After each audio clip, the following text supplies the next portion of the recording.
will be asking a few questions on the newly released Jihadist Foreign Fighter Monitor to Renier Bergema, who is an analyst at HCSS and initiator of this monitor. Hello everyone, my name is Carlijn Jans, strategic analyst with the Hague Center for Strategic Studies and your host.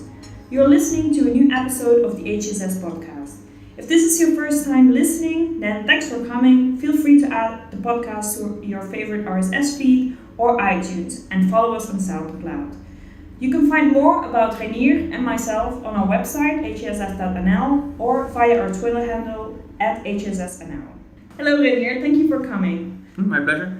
Last week, the Jihadist Foreign Fighter Monitor was released. For those unfamiliar with the monitor, could you tell us what it is about and what it can tell us? Of course. The JIFMON is part of an earlier 3-year study together with Marion van San from the University of Rotterdam on the Dutch contingent of jihadist foreign fighters that have been flocking to Syria and Iraq since the late 2012. Over the past 5 years, what you see is that the body of research on these people has grown significantly, but that the share of systematic quantitative research on who these men and women are seems to be lagging a bit.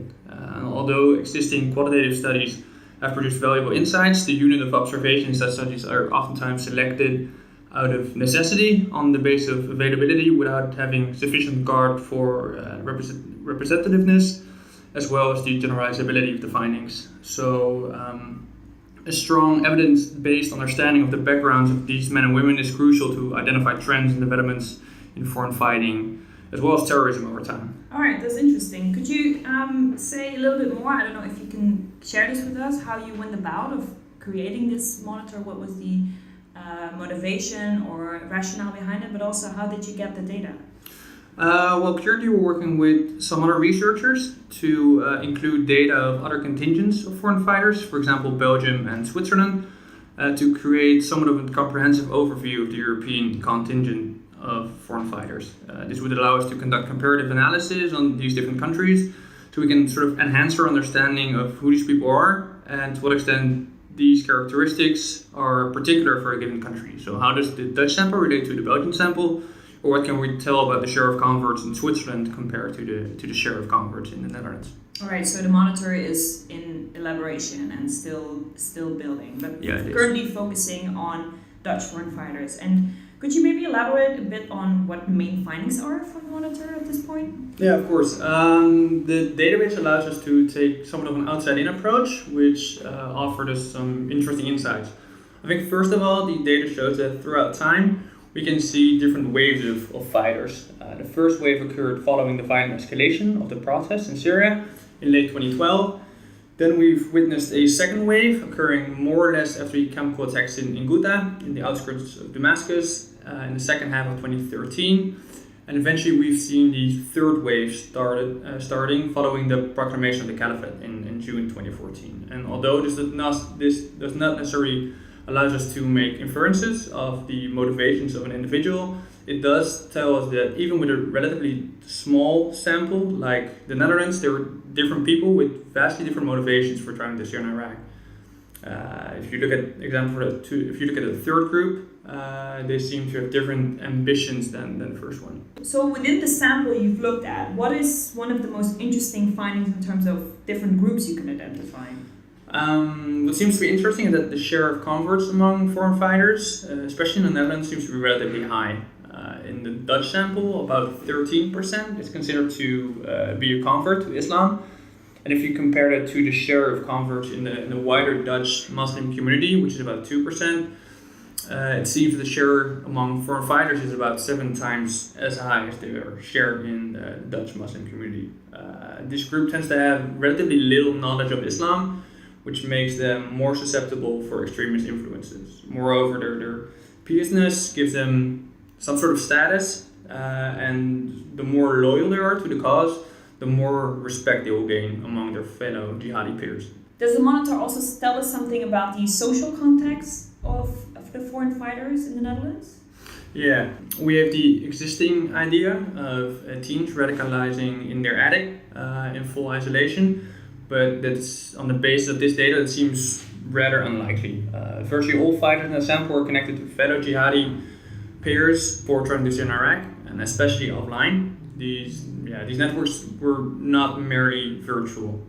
Oftentimes people had fellow jihadi fighters in their social circle, like friends, family.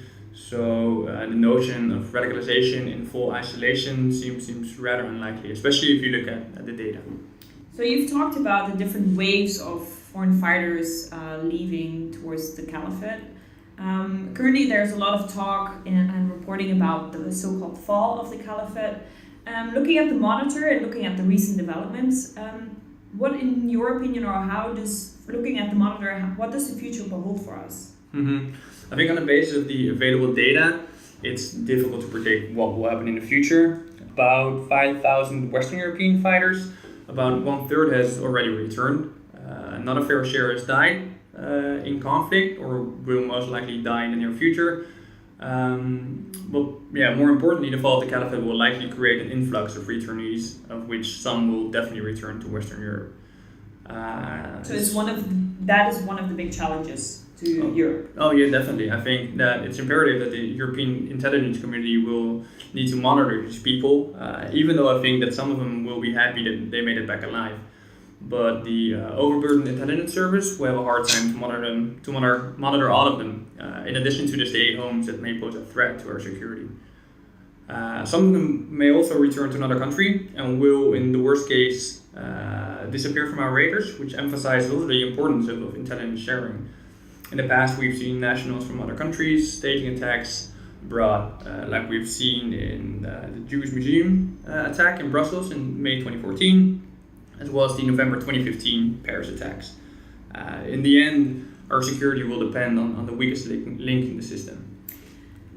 There's also some analysis that some of the fighters that have fought in Syria and Iraq or are still fighting might pop up at some other places in the world where ISIS is getting a stronghold. What can you tell us about this? There's definitely a certain risk that these fighters will move on to other jihadist conflict theaters.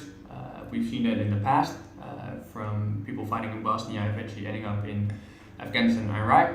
And then the same might happen today, that jihadi foreign fighters will move on to conflict zones in the Philippines or in Yemen.